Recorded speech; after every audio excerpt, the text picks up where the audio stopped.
Hello, good evening all of you. Today we discuss about this exercise 4.5. Okay, let's start. Draw a rough sketch of a quadrilateral PQRS. Draw its diagonals. Name them is the meeting point of the diagonals in the interior and exterior of the quadrilateral. क्या कहना चाह रहा है इसके अंदर कि यहाँ पे एक स्केच बनाया है मैंने PQRS. अगर मैं कोई भी नेम राइट करती हूँ यहाँ पे, जैसे देखो मैंने नेम राइट कर दिया PQR और यहाँ पे क्या हो जाएगा S हो गया. ठीक है, PQRS.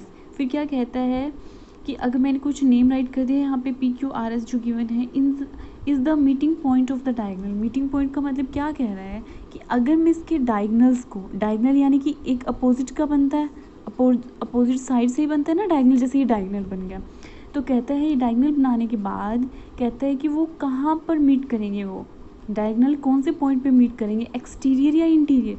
अभी आप क्या देख रहे हो बच्चों, मैंने जो डायगनल बनाया आपको लगता है कि मैंने इससे बाहर बनाया है, क्वाड्रिलेटरल से बाहर कोई पॉइंट पे बनाया है मैंने. अगर मैंने इस डायगनल को जॉइंट किया है तो ये क्या होते हैं हमारे वर्टिसेस. क्या होते हैं वर्टिसेस? वर्टिसेस होते क्या है कि जहाँ पर टू लाइंस एक ही पॉइंट पर मीट करती हूँ, 2 और 3 लाइन जब एक ही पॉइंट पर क्या है जॉइंट करती हूँ वो होता है हमारा वर्टिसेस. तो मैंने ये देखा है कि मैंने जब डायगनल को जब यहाँ पे जॉइंट किया है तो मैं कहीं बाहर बना रही हूँ कुछ भी नहीं ना. तो इसका मतलब डायगनल जो बन रहे हैं वो कहाँ पे बनेंगे, interior the quadrilateral. Okay, next क्या बोल रहा है, draw a rough sketch of the quadrilateral KLMN. मैंने एक रफ स्केच बना लिया है. ठीक है, ये जैसे बोल रहे हैं वैसे मैंने एक क्वाड्रिलेटरल बना लिया है. मैं यहाँ पैरेललोग्राम बना लेती हूँ, कुछ भी बना सकते हैं हम. ठीक है, यहाँ से मैंने एक बना लिया है क्वाड्रिलेटरल. जैसे कोई भी नेम राइट कर दो यहाँ पे KL, ये हो जाएगा M एंड N. जो गिवन है हमने वही नेम राइट किया है. ठीक है, अब सबसे पहला ए पार्ट में क्या पूछा है, अभी यहीं पे से देखते हम. 2 पेयर्स ऑफ अपोजिट साइड्स. हमें 2 पेयर बताने अपोजिट साइड के. ठीक है, 2 pairs of opposite sides. 2 pairs of opposite side के कौन से हो सकते हैं, देखो 2 pairs of opposite side, opposite sides.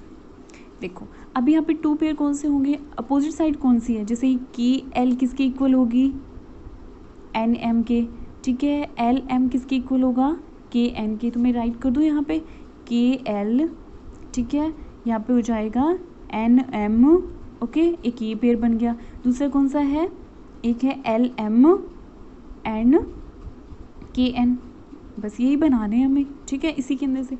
अब सेकंड क्या बोल रहा है, 2 पेयर्स ऑफ अपोजिट एंगल. ठीक है, अपोजिट एंगल के बताने. अभी आप क्या देख रहे हो बच्चों, जैसे जब भी हम कोई क्वाड्रिलेटरल बनाते हैं तो वहाँ पे कितने एंगल्स बनते हैं. अगर मैं सबसे बड़े एंगल्स की बात करती हूँ तो कितने बनते हैं, 4. अब इसके अंदर जब हम डायगोनल बनाएंगे तो और भी बना सकते, और कितने भी एंगल बना सकते, लेकिन मेन कितने होते हैं, 4 होते हैं. ठीक है, तो कहता है अपोजिट एंगल. अब अपोजिट का मीनिंग क्या होता है, आमने सामने के. अपोजिट का मीनिंग क्या होता है, आमने सामने. तो L के सामने का कौन सा एंगल बनेगा, एंगल L के सामने का कौन सा बनेगा, एंगल N हो जाएगा. ओके, और दूसरा मैं क्या बात करती हूँ, अगर एंगल M की बात करती हूँ तो M के अपोजिट कौन सा होगा, angle K.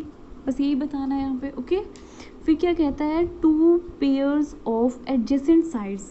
2 pair of adjacent. अब एडजेसेंट का मीनिंग आप समझो क्या होता है. एडजेसेंट का मतलब है कि यहाँ से क्या है KL है तो उसी के साथ KL है, तो K से अगर मैं स्टार्ट करूँ तो K के साथ में कौन सी लाइन है, यहाँ से इधर से KL है तो इधर से क्या है KN. ठीक है, एडजेसेंट साइड बतानी. अगर मैं K पॉइंट ले रही हूँ तो KL KN हो जाएगी. ठीक है, अगर मैं ले रही हूँ M, अगर मैं M मान के चलती हूँ तो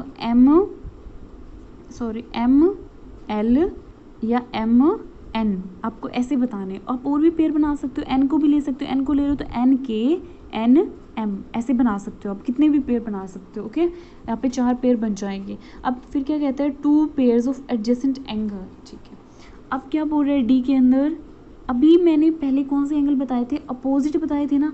अभी इसने एडजेसेंट एंगल का है. एडजेसेंट कौन से होते हैं बच्चों, जैसे ये पास में, सबसे पास में कौन से एंगल है, जैसे ये दोनों हो गए या फिर ये दोनों हो गए. ऐसे नहीं होता कि N और L होगा, नहीं, ये तो अपोजिट है ना, आमने सामने है.